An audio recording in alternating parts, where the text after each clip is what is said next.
ಪರಿಹಾರ ನಿರ್ವಹಣೆ ಮಾಡಿಯಲ್ಲಿ ವಿಫಲವಾದಂಥ ತಾಲೂಕು ಆಡಳಿತ ಅಧಿಕಾರಿಗಳಿಗೆ ಸಮರ್ಪಕ ಮಳೆಯಾಗದ ಹಿನ್ನೆಲೆಯಲ್ಲಿ ರಾಜ್ಯದ ಬಹುತೇಕ ತಾಲೂಕುಗಳನ್ನು ಬರಪೀಡಿತ ತಾಲೂಕುಗಳೆಂದು ರಾಜ್ಯ ಸರ್ಕಾರ ಘೋಷಣೆ ಮಾಡಿತ್ತು. ಅದರಲ್ಲಿ ಮಸ್ಕಿ ತಾಲೂಕು ಕೂಡ ಇತ್ತು. ಕೇಂದ್ರ ಸರ್ಕಾರ ಕರ್ನಾಟಕ ರಾಜ್ಯಕ್ಕೆ ನ್ಯಾಯಯುತ ತೆರಿಗೆ ಪಾಲನ್ನು ನೀಡುತ್ತಿಲ್ಲವೆಂದು ರಾಜ್ಯ ಸರ್ಕಾರ ನಮ್ಮ ತೆರಿಗೆ ನಮ್ಮ ಹಕ್ಕು ಎಂದು ದೊಡ್ಡ ಮಟ್ಟದಲ್ಲಿ ಪ್ರತಿಭಟನೆ ಮಾಡಿತ್ತು. ಅದರ ಹಿನ್ನೆಲೆಯಲ್ಲಿ ಕೇಂದ್ರ ಸರ್ಕಾರ 4,000 ಕೋಟಿ ಹಣವನ್ನು ಬಿಡುಗಡೆ ಮಾಡಿ ಆದೇಶ ಹೊರಡಿಸಿತ್ತು. ಆದರೆ ಮಸ್ಕಿ ತಾಲೂಕಿನ ಗುಡದೂರು, ತುರಿಹಾಳು ಹೋಬಳಿಗಳು ಸೇರಿದಂತೆ ಹಲವು ಹೋಬಳಿಗಳ ರೈತರಿಗೆ ಪರಿಹಾರ ಹಣ ಜಮೆಯಾಗಿಲ್ಲ. ಇದಕ್ಕೂ ಮೊದಲು ರೈತರು ತಹಶೀಲ್ ಕಾರ್ಯಾಲಯಕ್ಕೆ ಬಂದು ಇದರ ಬಗ್ಗೆ ಮನವಿ ನೀಡಿ 3-4 ತಿಂಗಳುಗಳಾಗಿದ್ದರೂ ಸಮಸ್ಯೆ ಪರಿಹಾರಕ್ಕೆ ಮುಂದಾಗದ ತಹಶೀಲ್ದಾರ್ ಸುಧಾ ಅರಮನೆಯವರ ವಿರುದ್ಧ ಆಕ್ರೋಶಗೊಂಡ ನೂರಾರು ರೈತರು ಗುರುವಾರ ಮಸ್ಕಿ ತಹಶೀಲ್ ಕಾರ್ಯಾಲಯದ ಮುಂದೆ ಧರಣಿ ಸತ್ಯಾಗ್ರಹ ಮಾಡಿದರು. ಸರಿಯಾದ ಮಾಹಿತಿ ತರದ ತಹಶೀಲ್ದಾರರು ರೈತರು ಕೇಳಿದ ಪ್ರಶ್ನೆಗಳಿಗೆ ಉತ್ತರಿಸಲು ತಡಕಾಡಿದರು. ಕೃಷಿ ಅಧಿಕಾರಿಗಳು ಬಹುತೇಕ ರೈತರ ಜಮೀನಿಗೆ ಭೇಟಿ ನೀಡದೆ ಕುಳಿತಲ್ಲೇ ಮಾಹಿತಿ ರವಾನಿಸಿದ ಪ್ರಯುಕ್ತ ಮಾಹಿತಿ ತಪ್ಪಾಗಿ ಪರಿಹಾರ ಹಣ ಜಮೆಯಾಗಿಲ್ಲ ಎಂಬುದು ಕೆಲ ರೈತರ ಅಂಬೋಣ. ರೈತರು ಕೇಳುವ ಪ್ರಶ್ನೆಗಳಿಗೆ ಉತ್ತರಿಸಲಾಗದೆ ತಾಳ್ಮೆ ಕಳೆದುಕೊಂಡು ಸಹಾಯವಾಣಿ ಯಾಕೆ ಮಾಡೀವಿ, ಚಂದಕ್ಕೆ ಮಾಡಿದ್ದೀವ ಎಂದು ಏರು ಧ್ವನಿಯಲ್ಲಿ ಗದರಿಸುವ ಮೂಲಕ ರೈತರ ಪ್ರತಿಭಟನೆಯನ್ನು ಹತ್ತಿಕ್ಕುವ ಪ್ರಯತ್ನ ನಡೆಸಿದರು. ಆದರೆ ಪಟ್ಟು ಸಡಿಲಿಸದ ರೈತರು ಇದಕ್ಕೆ ಕೂಡಲೇ ಪರಿಹಾರ ನೀಡದ ಹೊರತು ನಮ್ಮ ಪ್ರತಿಭಟನೆ ನಿಲ್ಲದೆಂದು ಪ್ರತಿಭಟನೆ ಮುಂದುವರಿಸಿದರು. ಮಸ್ಕಿ ಬಿಜೆಪಿ ಮಂಡಲದ ಅಧ್ಯಕ್ಷರಾಗಿರುವ ಶರಣಬಸವ ಸೊಪ್ಪಿಮಠ್ ರೈತರ ಪ್ರತಿಭಟನೆಯಲ್ಲಿ ಭಾಗವಹಿಸಿ ಅವರು ಮಾತನಾಡಿದರು. ಕೇಂದ್ರ ಸರ್ಕಾರ ಬರ ಪರಿಹಾರವೆಂದು ಸಾವಿರಾರು ಕೋಟಿ ಹಣ ಬಿಡುಗಡೆ ಮಾಡಿದ್ದರೂ ದೇವರು ವರ ಕೊಟ್ಟರೂ ಪೂಜಾರಿ ಕೊಡಲಿಲ್ಲವೆಂಬಂತೆ ರಾಜ್ಯ ಸರ್ಕಾರ ಸಮರ್ಪಕವಾಗಿ ಬರ ಪರಿಹಾರ ವಿತರಿಸದೆ ಮಸ್ಕಿ ತಾಲೂಕಿನ ಹಲವು ರೈತರಿಗೆ ಹಣ ಜಮೆಯಾಗದೆ ಪ್ರತಿಭಟನೆಗಿಳಿಯುವಂತೆ ಮಾಡಿದೆ. ಕಂದಾಯ ಇಲಾಖೆ ಮತ್ತು ಕೃಷಿ ಇಲಾಖೆ ಅಧಿಕಾರಿಗಳು ಸರಿಯಾಗಿ ಕಾರ್ಯನಿರ್ವಹಿಸದೆ ಕರ್ತವ್ಯ ಲೋಪವೆಸಗಿದ್ದಾರೆ. ತಹಶೀಲ್ದಾರರಿಗೆ ಮನವಿ ನೀಡಿದ್ದರೂ ಅದರ ಬಗ್ಗೆ ಕ್ರಮ ಕೈಗೊಳ್ಳದೆ ನಿರ್ಲಕ್ಷ್ಯ ವಹಿಸಿ ತಾಲೂಕಿನ ರೈತರಿಗೆ ಅನ್ಯಾಯ ಮಾಡಿದ್ದಾರೆ. ಕೂಡಲೇ ಅದಕ್ಕೆ ಸೂಕ್ತ ಪರಿಹಾರ ಒದಗಿಸಬೇಕೆಂದು ಆಗ್ರಹಿಸಿದರು. ಈ ಸಂದರ್ಭದಲ್ಲಿ ಉಪಸ್ಥಿತರಿದ್ದ ಮಸ್ಕಿ ಶಾಸಕರ ಸಹೋದರ ಕೆಪಿಸಿಸಿ ಎಸ್ಟಿ ಘಟಕದ ರಾಜ್ಯ ಕಾರ್ಯದರ್ಶಿಗಳಾಗಿರುವ ಆರ್ ಸಿದ್ದನಗೌಡ ತುರಿವಾಳ್ ರೈತರ ಸಮಸ್ಯೆಯ ಮೂಲ ಪತ್ತೆ ಹಚ್ಚಿ ಅವರಿಗೆ ಪರಿಹಾರ ಜಮೆಯಾಗುವಂತೆ ಮಾಡಬೇಕೆಂದು ತಹಶೀಲ್ದಾರರಿಗೆ ಹೇಳಿದರು. ಪ್ರತಿಭಟನಾಕಾರರ ಹೋರಾಟಕ್ಕೆ ಮಣಿದ ತಾಲೂಕು ಆಡಳಿತ ಇನ್ನು 10 ದಿನಗಳಲ್ಲಿ ನಿಮ್ಮ ಸಮಸ್ಯೆಗಳಿಗೆ ಪರಿಹಾರ ಹುಡುಕಿ ಪರಿಹಾರ ಹಣವನ್ನು ಜಮಾಯಿಸಲಾಗುವುದೆಂದು ಭರವಸೆ ನೀಡಿದ ನಂತರವಷ್ಟೇ ರೈತರು ತಮ್ಮ ಪ್ರತಿಭಟನೆಯನ್ನು ಹಿಂಪಡೆದರು. ತಾರೀಕಿನಂದು ಒಗರ್ನಾಳ್ ಮತ್ತು ಗುಂಡಾ ಹೋಬಳಿ ಮತ್ತು ತುರಿವಾಳ ಹೋಬಳಿಯಲ್ಲಿ ಬರ್ತಕ್ಕಂಥ ರೈತರು ಈಗಾಗಲೇ ತಹಶೀಲ್ದಾರ್ ಅವರಿಗೆ ಒಂದು ಮನವಿ ಪತ್ರವನ್ನು ಸಲ್ಲಿಸಿದರು.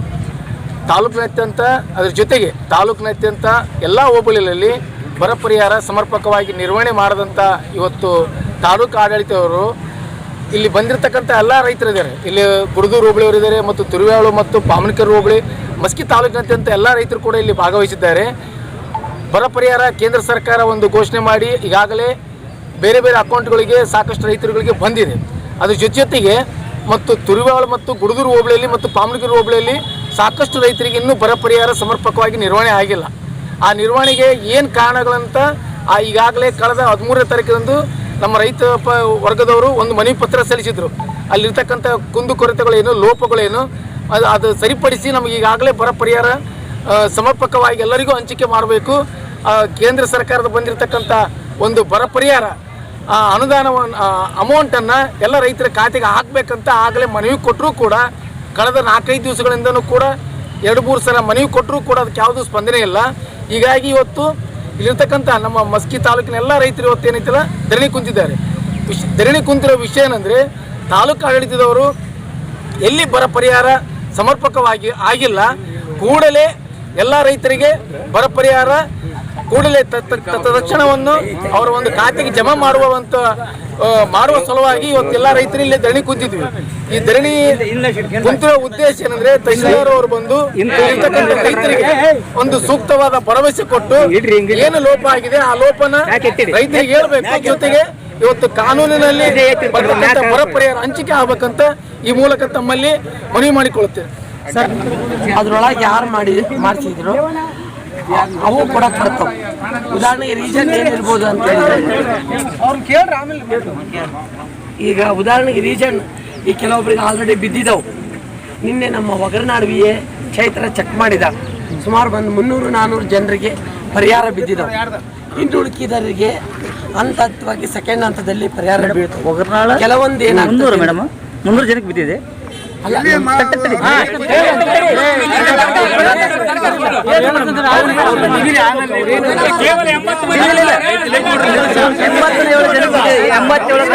ಸ್ಟೇಟ್ಮೆಂಟ್ ನಿಮಗೆ ಬರೋದು 3 ಹಳ್ಳಿ ಬಂದಿವೆ. ಗದ್ದಡಿಕೆ, ಗುಡಿಯಾಳು, ಒಗರ್ನಾಳ ಬಂದಿದೆ.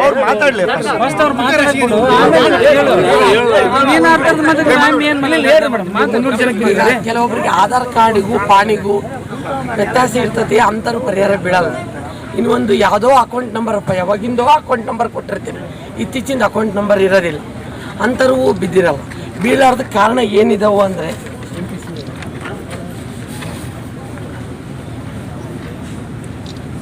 ಫಸ್ಟ್ ನೀವು ಏನು ಮಾಡೋಕ್ಕೂ ತಮ್ಮ FID ಐತೋ ಇಲ್ಲ ಅಂತೇಳಿ ಚೆಕ್ ಮಾಡಬೇಕು.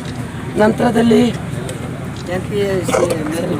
ಬ್ಯಾಂಕ್ ಖಾತೆಗೂ ಮತ್ತು ನಿಮ್ಮ ಹೆಸರಿಗೂ, ಉದಾಹರಣೆಗೆ ಬ್ಯಾಂಕ್ FIC ಅದರಲ್ಲಿ ಏನಿರ್ತೈತಿ ನಾಗರಾಜ ಅಂತ ಇರ್ತೈತಿ, ಪಾಣಿಯಲ್ಲಿ ನಾಗಪ್ಪ ಅಂತ ಇರ್ತೈತಿ. ಆ ಥರ ವ್ಯತ್ಯಾಸ ಇದ್ದಾಗ ಪರಿಹಾರ ಬೀಳೋದಿಲ್ಲ. ಅದೊಂದು ಚೆಕ್ ಮಾಡಬೇಕು.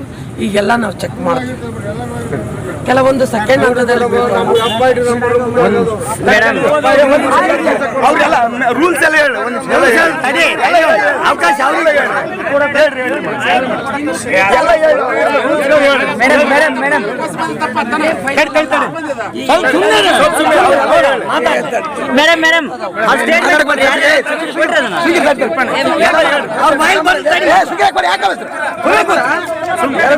ಯಾರಿಗೆ ಬಿದ್ದವು ಎಷ್ಟು ಅಮೌಂಟ್ ಜಮಾ ಉಳಿದರಿಗೆ ಕೆಲವರು FID ಇದ್ವಾ ಆಮೇಲೆ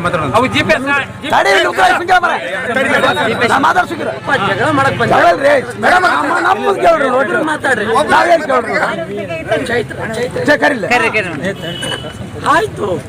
ನೀವು ನೀವ್ ಹೇಳಿದ ತಿಳ್ತೇವೆ ನಾವು ದಡ್ಡಲ್ಲ ಇರುತ್ತೆ. ನಾವು 2,000 ಯಾರಿಗೆ ಅಮೌಂಟ್ ಬಿದ್ದೈತೆ ಅವ್ರಿಗೆ ದುಡ್ಡು ಬಿದ್ದವು ವಾಪಸ್ ರಿಟರ್ನ್ ತಡಕ ಉತ್ತರ ಕೊಡ ನನಗೆ, ಅವ್ರಿಗೆ ಉತ್ತರ ಕೊಡ ನನಗೆ. 2,000 ರಾಜ್ಯ ಸರ್ಕಾರ ಹಾಕಿದ್ದಾಳ್ರಿ, ಅವ್ರಿಗೆ ಅಷ್ಟ ಬರ ಪರಿಹಾರ ಈಗ ಬಿದ್ದ. ಉಳಿದು ಯಾಕೆ ಬಿದ್ದಿಲ್ಲ? ಇದನ್ನ ಯಾಕೆ ನಾವು ಒಬ್ಬಿಟ್ಟು ಒಟ್ಟಿಗೆ ನೀವು ಬರ್ತೀರಿ, ಅದು ಬಿದ್ದಿಲ್ಲ, ಆ ಹೆಸರಿಲ್ಲ, ಎಲ್ಲರೂ ಒಂದು ಈಗ ಒಂದು ಗೃಹಲಕ್ಷ್ಮಿ ತಿಳ್ಕರಿ, ಮೋದಿದವರು ತಿಳ್ಕರಿ, ಅದು FID ಎಲ್ಲ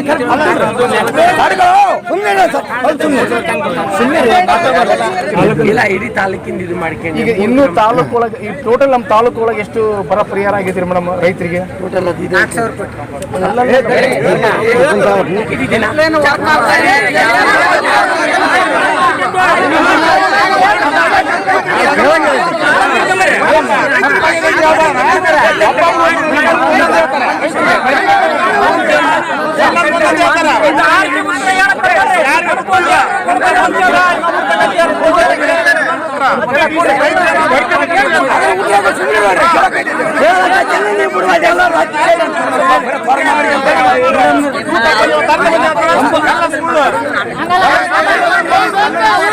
ಯಾರನ್ನ ಒಬ್ರು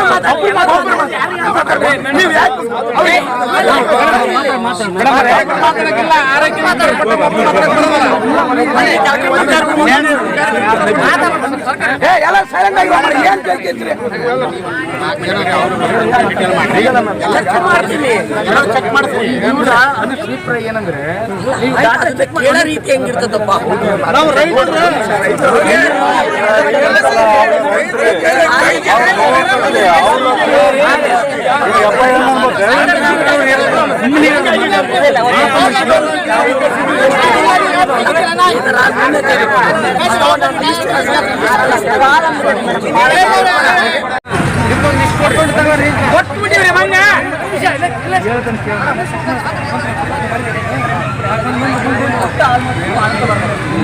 ಭೇಟಿ ಆದ್ವಿ. ನಿಮ್ಮನ್ನ ಬೆಟ್ಟ ಆದ್ಮೇಲೆ ಸ್ವಾಮಿ ಕೊಡ ಬೆಟ್ಟ ಆದ್ಮೇಲೆ ಬರ್ಲಾರ್ದರಿಗೆ ನಾನು DC ಆಫೀಸಿಗೆ ಇದು ಮಾಡಿದ್ದೀನಿ, ಫೈಲ್ ಹಾಕಿದ್ದೀನಿ.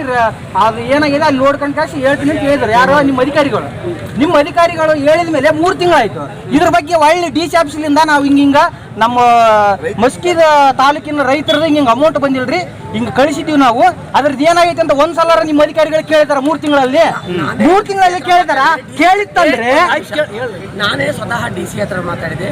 DC ಸರ್ ಕೂಡ ನನಗೆ ಕಾಲ್ ಮಾಡಿ ಏನು ಹೇಳಿದ್ರು, ಆ ಥರ ಅಲ್ಲಮ್ಮ, ಪ್ರತಿಯೊಬ್ಬರು ಚೆಕ್ ಮಾಡಿ ಲಿಸ್ಟ್ ಕಳ್ಸ ಅಂತ ಹೇಳಿ. ಅದಕ್ಕೆ ಕೇಳ್ಬೇಕಲ್ರಿ, 3 ತಿಂಗಳಾದ್ರಿ ಮೇಡಮ್, ಇಲ್ಲೇ ಇದ್ರೆ 3 ತಿಂಗಳಾಗಿದೆ. ಅದನ್ನ ನೀವು ಇಲ್ಲೇ ಪ್ರೊಸೀಜರ್ ಅವಾಗ ಮಾಡಿದ್ರೆ ಅಮೌಂಟ್ ಎಲ್ಲರಿಗೂ ಬಂದಿರೋದದ. ನೀವು ನಿರ್ಲಕ್ಷ್ಯತನ ಇದೀರಿ, ಅಧಿಕಾರಿಗಳ ನಿರ್ಲಕ್ಷ್ಯತನ ಇದು. ಆ DC ಆಫೀಸರ್ ಮನೆ ಅಲ್ಲ ತಗ್ಗಿಡೆ ಒಂದ್ ನಿಮಿಷ. ಈಗ ಇದನ್ನ ನೀವು ಕೊಟ್ಟಿದ್ರಿ,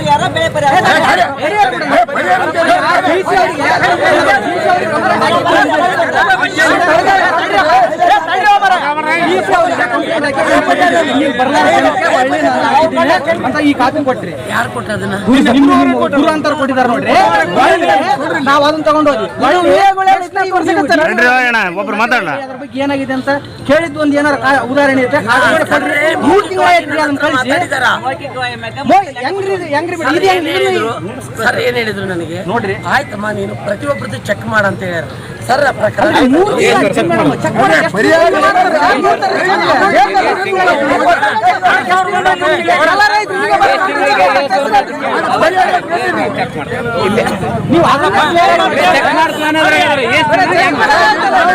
ಕೂಡ ಎಲ್ಲ ಬಗೆಹರಿಸ್ತೀವಿ. ನಮ್ದು ಏನು ಸಮಸ್ಯೆ ಇದೆಯೋ ಈ 10 ದಿವಸದೊಳಗಾಗಿನ ಬಗೆಹರಿಸಕ್ಕೆ ಈಗ ನಾವು ಮೇಡಮ್ ಈಗ ಆಗಿದ್ರೆ ನಿಮ್ಗೆ ಇನ್ನೊಂದು ಮನವಿ ಪತ್ರ ಕೊಡ್ತೀವಿ ನಾವು. ಕೊಟ್ಟಿರಲ್ಲ